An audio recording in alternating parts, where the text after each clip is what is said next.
Listen closely, my friends. Something happened to you. Maybe years ago, maybe last week, maybe this morning when you looked in the mirror and could not quite meet your own eyes, and you told yourself the same thing you always tell yourself. I'll fix this. I'll change. Things will be different. But here's what nobody ever tells you. The problem is not your discipline. It is not your intelligence. It is not even your circumstances. The problem is something far more ancient, far more invisible, and far more dangerous. Your mind is at war with itself, and most people, most intelligent, capable, driven people, are losing that war every single day without ever knowing a battle is being fought. In 167 AD, a man sat inside a military tent on the frozen banks of the Danube River. Around him, men were dying of plague. His empire was fracturing from within. Barbarian armies pressed against every border. He had lost 3 of his children. His closest advisors had betrayed him. And this man, the most powerful individual on the face of the earth, picked up a small notebook and wrote these words to himself. You have power over your mind, not outside events. Realize this, and you will find strength. That man was Marcus Aurelius, Emperor of Rome, the last of the 5 good emperors, and what he was describing, in the cold, in the dark, surrounded by death, was not inspiration. It was a technology, a ruthlessly precise, battle-tested technology for building a mind that refuses to break. That technology is what we are building today. Not positive thinking, not surface-level motivation, not the kind of feel-good content that evaporates the moment real life hits you. We are talking about the 10 habits, drawn from 2,000 years of Stoic philosophy, from the darkest moments in human history, and from the cutting edge of modern neuroscience, that separate the men who get flattened by life from the men who use life as a forge. Stay with me, because the next few minutes could be the most important you spend this year. And if you have never subscribed to this channel, do it right now. Because we do not do motivation here. We do architecture, mental architecture, and once you understand how to build it, no one can ever take it from you. Habit 1. Win the first hour or surrender the entire day. Let me ask you something. What is the very first thing you do when you wake up in the morning, before you are fully conscious, before your defenses are up, before you have made a single deliberate choice? Most people reach for their phone immediately, within seconds of opening their eyes, and what enters their mind in that moment is not their own thoughts. It is everyone else's urgency, everyone else's opinion, everyone else's curated version of a life they are supposed to want. And then they spend the rest of the day wondering why they feel reactive, why they feel scattered, why despite every intention they cannot seem to get ahead of their own life. Here is what the neuroscience shows. In the first 15 to 30 minutes after waking, the brain is still cycling in theta wave states, the same brain state as deep meditation, the same state that makes the mind maximally receptive and maximally vulnerable to influence. What enters your mind in those minutes does not just enter. It sets the filter through which you perceive everything that follows. Marcus Aurelius understood this 2,000 years before brain imaging existed. Every morning, without exception, he sat with his own mind before the world could get to it. He wrote. He questioned. He reminded himself what kind of man he intended to be that day, not what he intended to accomplish, who he intended to be. That is a crucial distinction. Epictetus, born into slavery, owned by a man who broke his leg for sport, wrote this: "First say to yourself what you would be, and then do what you have to do." The first hour is where the first of those two things happens. Govern it with absolute discipline. No phone for the first hour, no news, no social media, No other person's noise. Just silence or deliberate input. A page of philosophy, a journal entry, 5 minutes of stillness in which you remember what you actually value before the world tells you what to value. This single habit, practiced without exception over 90 days, will fundamentally rewire the baseline state from which you face every challenge. Not because mornings are magic, because the mind that is governed creates a different day than the mind that is managed by the environment around it. Win the first hour, every day, without negotiation. Habit 2. See reality with ruthless precision, not comforting stories. I want to tell you about a distinction that will change the way you experience every single difficulty in your life. It is the difference between what happened and what you decided it means. These are not the same thing.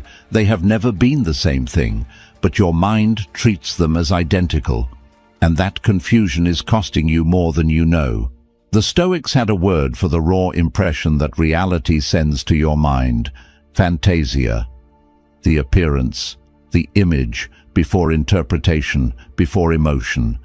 Before the story, your history, your fear, your ego immediately begins to construct. When something bad happens, the impression arrives first.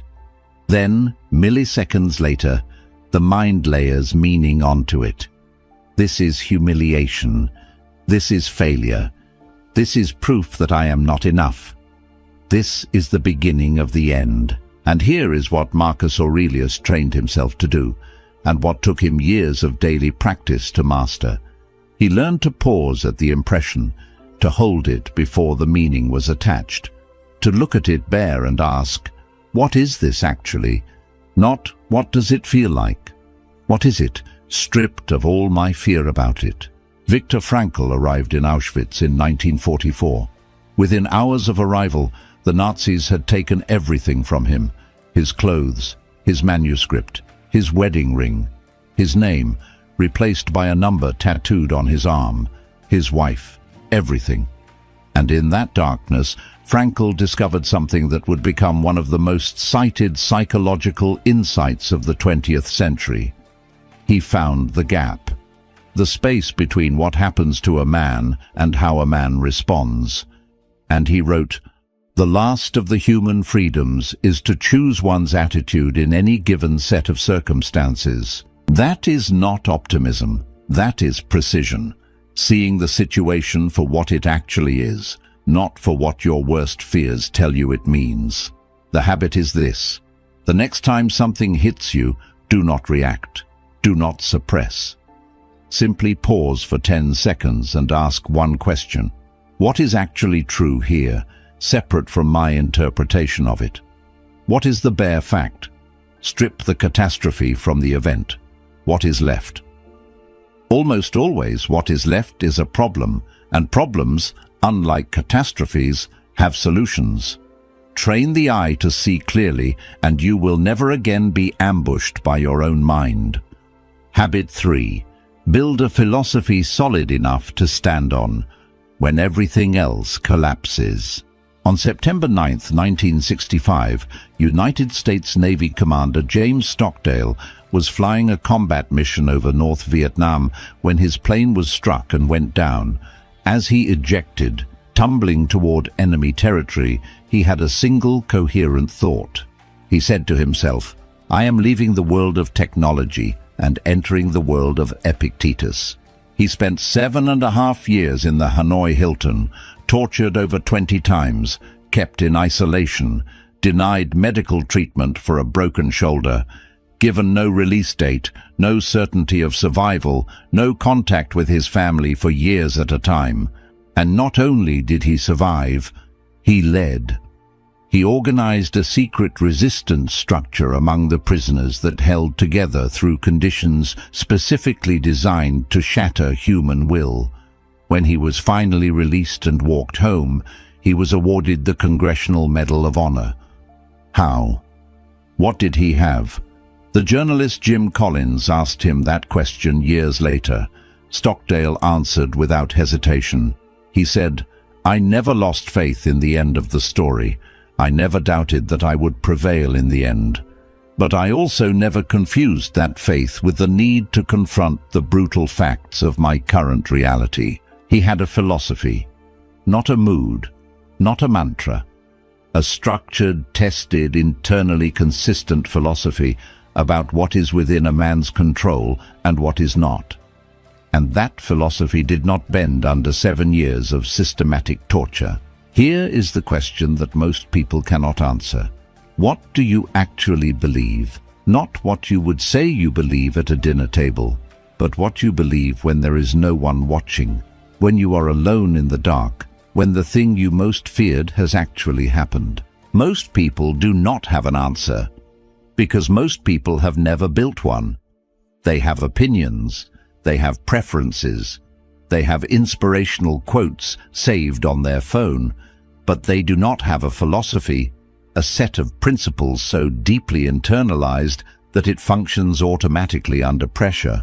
The habit is to build that philosophy deliberately. Read the Stoics, not once, but repeatedly, until the ideas stop being intellectual and start being operational. Write your core principles. Test them against real events in your life. Argue with them. Sharpen them.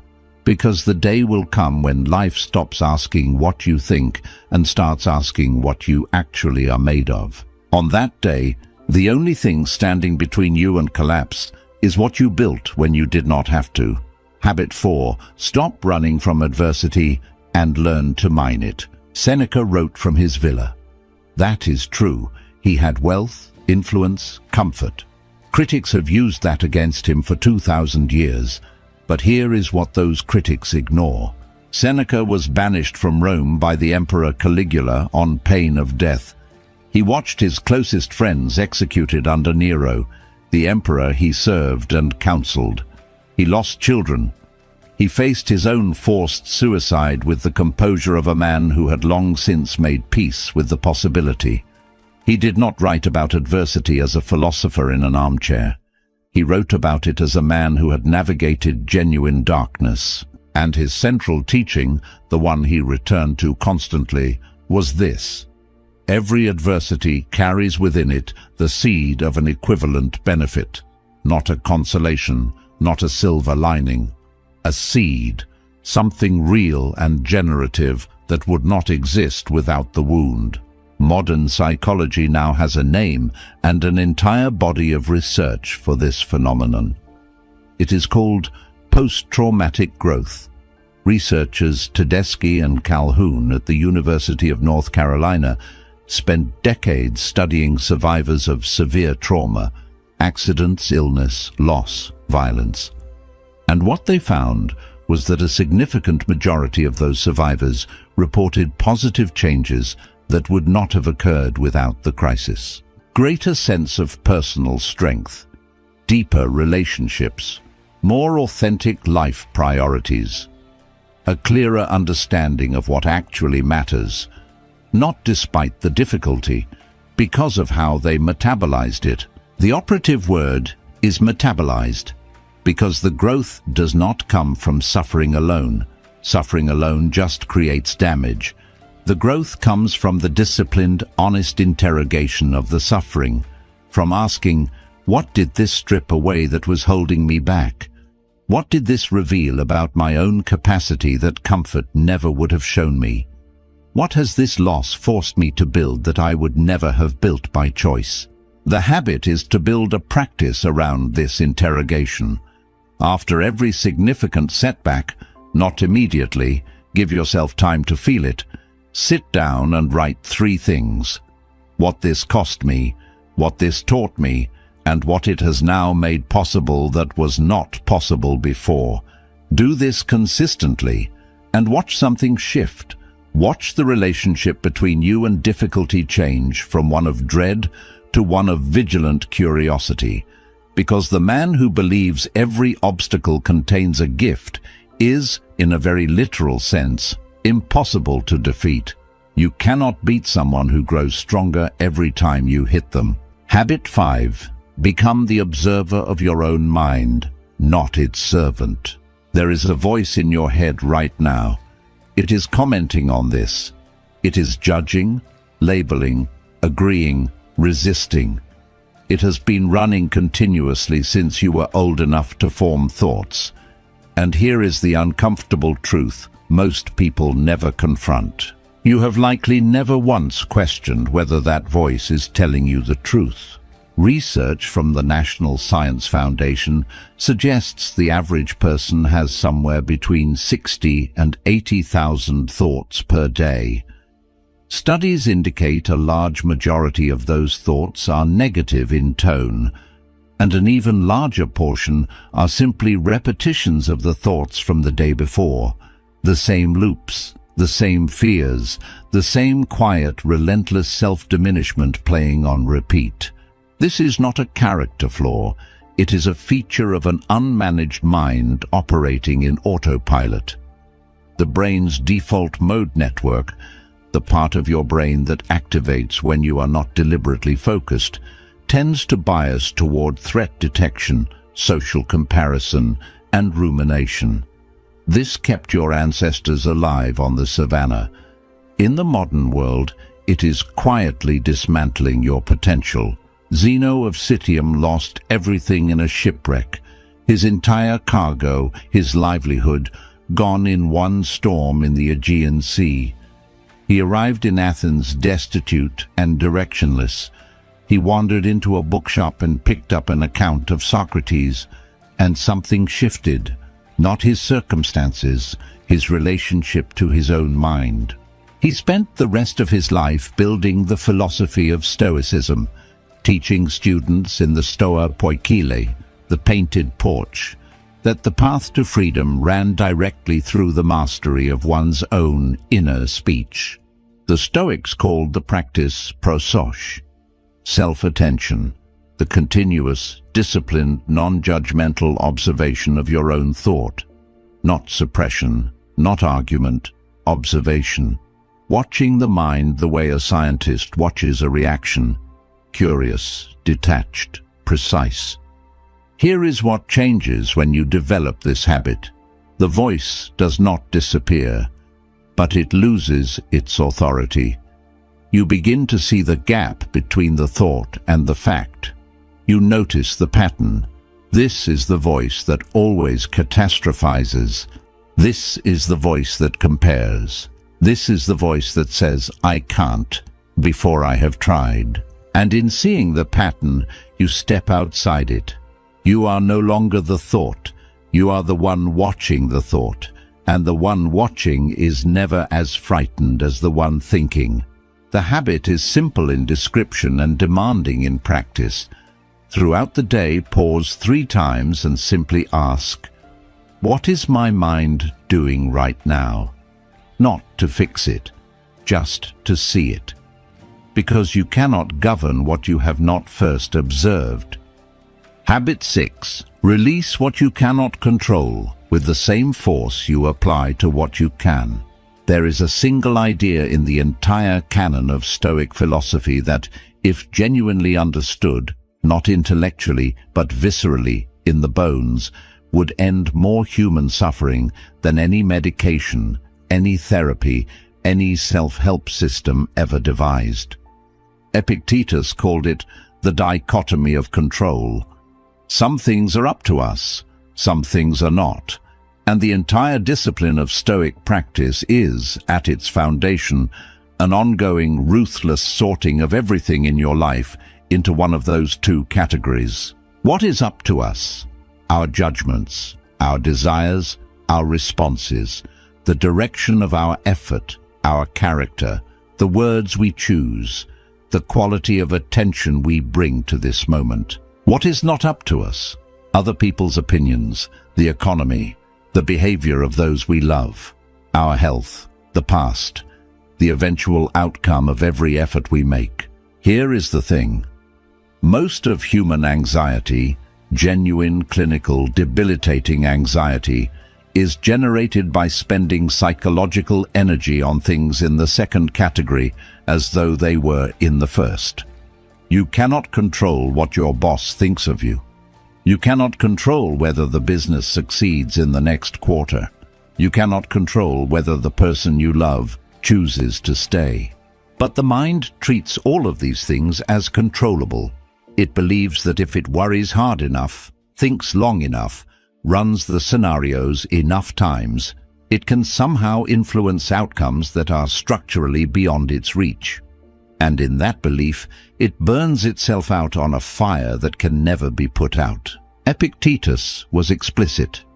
He said, "Seek not that the things which happen should happen as you wish, but wish the things which happen to be as they are, and you will have a tranquil flow of life." That is not passivity. That is radical redirection. Every joule of energy pulled from the uncontrollable and redirected toward the controllable compounds into genuine power. The habit is to build what the Stoics called an internal locus of control, but to do it honestly, not just as a philosophy you subscribe to, but as a daily audit. Take one anxiety per day and ask, what part of this is actually within my control? Then direct every unit of energy you have toward that part. Abandon the rest, not with resignation, with the kind of precision that comes from knowing where your power lives and refusing to waste it anywhere else. The man who does this consistently does not become passive. He becomes ferociously effective, because every move he makes is a move he can actually make. Habit 7. Choose discomfort deliberately before life chooses it for you. Seneca wrote something that has stayed with me longer than almost any other line in philosophy. He wrote, "Set aside certain days on which you will be content with the scantiest and cheapest fare, with rough and coarse clothing, saying to yourself the while, 'Is this the condition that I feared?'" He was one of the wealthiest men in Rome. He ate like a senator. He dressed accordingly, and yet he periodically chose to live for days like a slave. Not because he had to, because he wanted to test whether his comfort had become a cage. This practice had a specific name, premeditatio malorum, the premeditation of adversity, the voluntary, deliberate rehearsal of difficulty. The Stoics did not avoid imagining bad outcomes. They pursued those imaginings systematically, precisely to drain them of their power. Here is what happens physiologically when you do this. The prefrontal cortex, the rational, planning part of your brain, begins to build what neuroscientists call fear extinction pathways. Every time you voluntarily enter mild discomfort and survive it intact, the brain recalibrates its threat assessment. The amygdala, your alarm system, becomes less trigger-happy. Your baseline of what constitutes a genuine threat rises, and your confidence in your own capacity to handle difficulty rises with it. Roger Bannister broke the 4-minute mile in May of 1954. Before him, not one runner in recorded history had done it. Physicians argued it was physically impossible. The human body, they said, could not sustain the required pace without catastrophic cardiovascular collapse. Bannister did not train only his legs. He trained his pain threshold. He trained his relationship to suffering. He built a practice of entering the edge of what was bearable and pushing slightly past it, every single week, for years. So that on race day in Oxford, when everything in him screamed to slow down, the part of him that had done this 1,000 times in training was louder. He crossed the line at 3 minutes and 59.4 seconds. The impossibility was broken. And within a year, 1 year, 16 other runners broke the same barrier, because what Bannister had proven was not a physical fact. It was a psychological one. The wall had never been in the body, it had been in the mind. The habit: choose one voluntary discomfort every single day. Cold shower, fast until noon. 1 hour of difficult, focused work before you check anything. Say the honest thing in a conversation where the comfortable thing would be easier. It does not matter which discomfort you choose. What matters is the daily practice of choosing it, of proving to yourself repeatedly that you are capable of more than your comfort would suggest. The man who does this cannot be controlled by the threat of discomfort, and that, in a world designed to sell you ease, is a kind of freedom almost no one possesses. Habit 8. Build your identity on what you do, not on how you feel. Here is perhaps the most dangerous idea that contemporary culture has handed to young men. Act when you feel inspired. Follow your passion.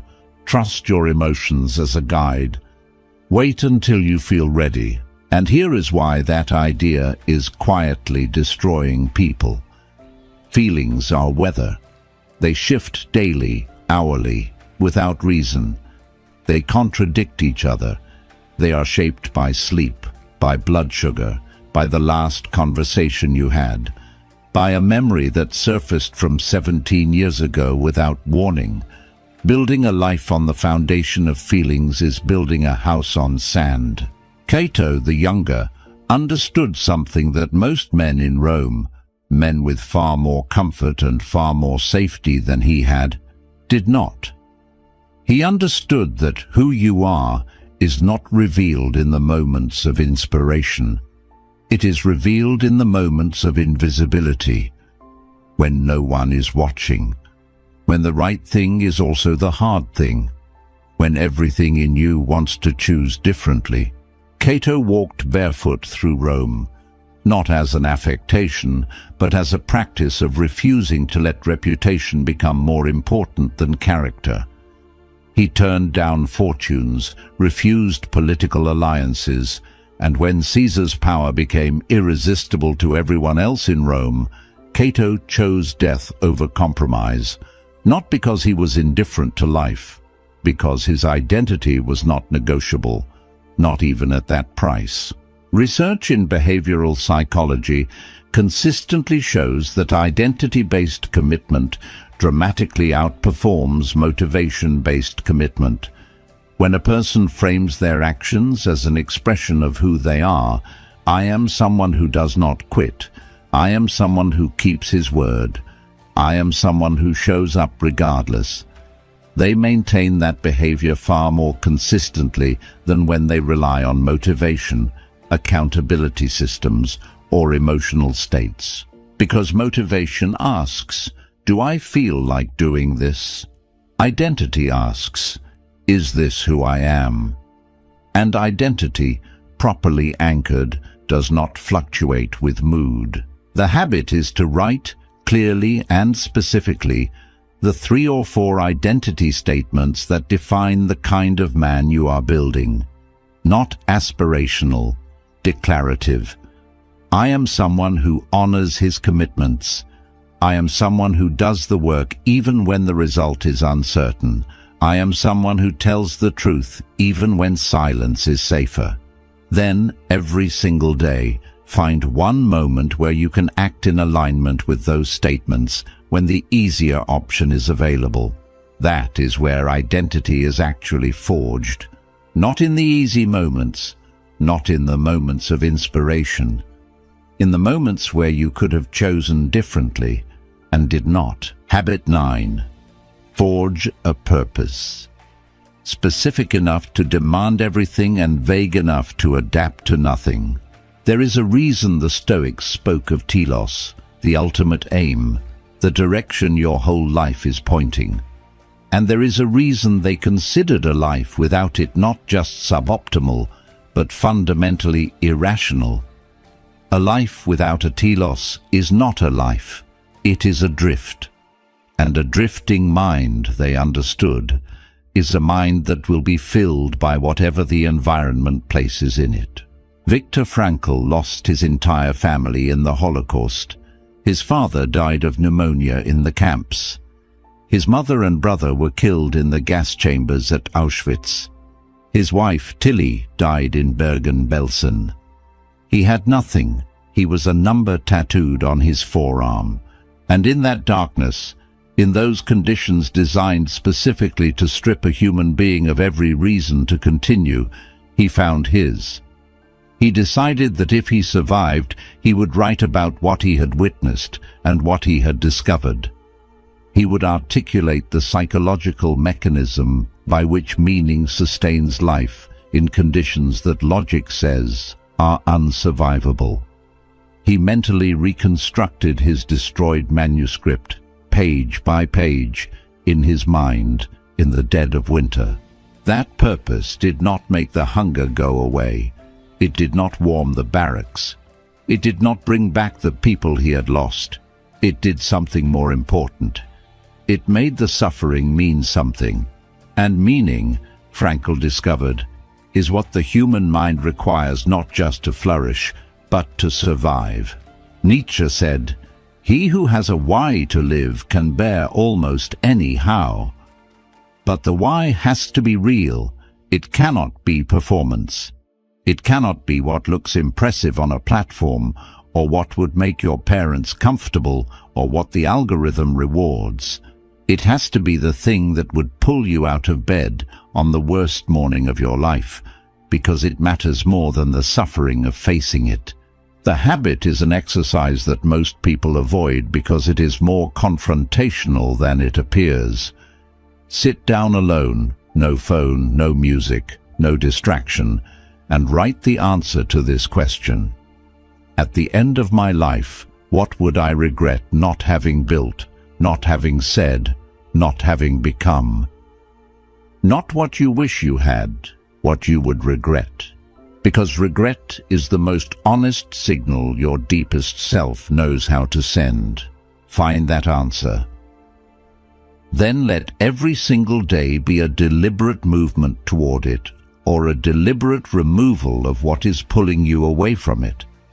Because a life organized around genuine purpose does not drift. It compresses, it focuses, and a focused life, even an imperfect, stumbling, difficult one, is a life that cannot be taken apart. Habit 10. Live every day inside the awareness that you will die, and let that awareness make you dangerous. This is the one that most people skip, because it is uncomfortable, because the mind recoils from it, because we have built an entire culture around the management and suppression of the awareness of death. But the Stoics considered this the master practice, the one that makes all the others possible. They called it melite thanatou, the meditation on death. And they were explicit. This is not morbid. This is the single most clarifying lens through which to see your own life. Marcus Aurelius returns to this again and again in the Meditations. He writes about the emperors before him, Augustus, Hadrian, Antoninus, men who believed their power was permanent, their legacies immovable. And he notes, all gone, every one of them, reduced to a handful of historians who may or may not have gotten the facts right. He did not write this in despair. He wrote it to see clearly, to ask if all of this is temporary, the power, the reputation, the comfort, the fear, what remains worth protecting? What remains worth building? What remains worth sacrificing everything for? Researchers at the University of Missouri found that people who regularly engaged with what they called mortality salience, a direct conscious awareness of their own eventual death, consistently made more authentic choices, maintained deeper relationships, prioritized more clearly, and reported significantly higher levels of life satisfaction than those who avoided the subject. Think about what that means. The people who looked most honestly at the fact of their own death lived better, because they stopped wasting time on things that did not matter to them. They stopped performing for audiences whose approval they did not actually need. They stopped postponing the life they actually wanted to be living. Seneca wrote, "Let us prepare our minds as if we had come to the very end of life. Let us postpone nothing. Let us balance life's books each day. The habit is to ask one question each morning or each evening, whichever is more honest for you, and to ask it without softening it. If this were the last year of my life, would I still be spending energy on this particular fear, on this resentment, on this hesitation, on this performance for people whose opinion does not actually determine my worth? And when the answer is no, release it.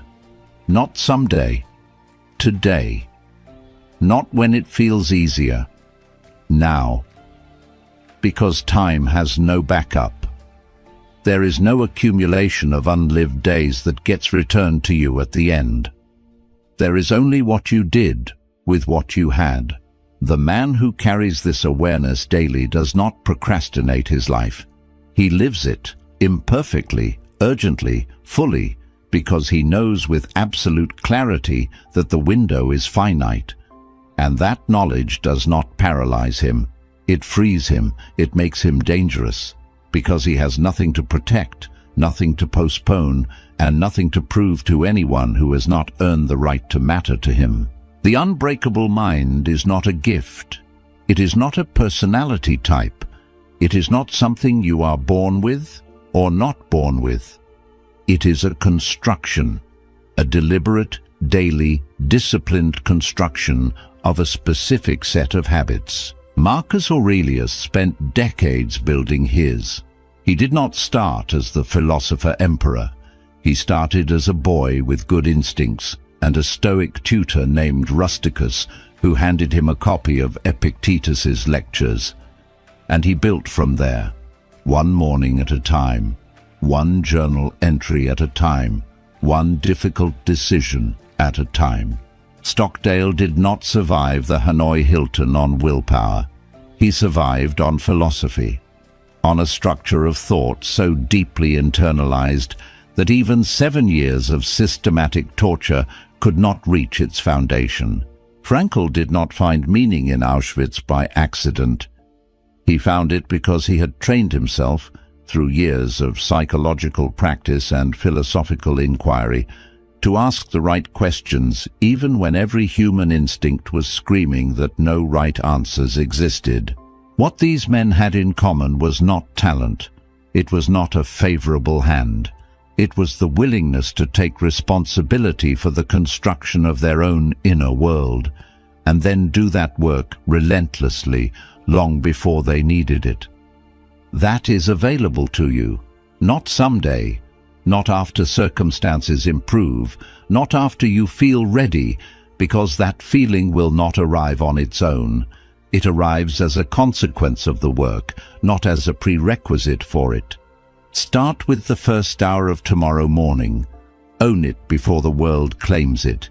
Then move to one habit at a time, not all 10 at once, because that is a recipe for nothing changing, but one practiced without exception until it is structural, until it is not something you do, but something you are. The Stoics believed philosophy was not a subject you studied, it was a life you built, brick by brick, in the invisible moments, in the decisions no one else would ever know you made. It was the ongoing, daily, uncelebrated work of becoming someone whose mind could not be broken. That work is yours. It has always been yours. The only question is whether you begin it today or hand another day to the version of yourself that has not yet decided to. Decide. Right now. Because this moment, this exact moment, is the only one you can actually act in. Everything else is either memory or imagination.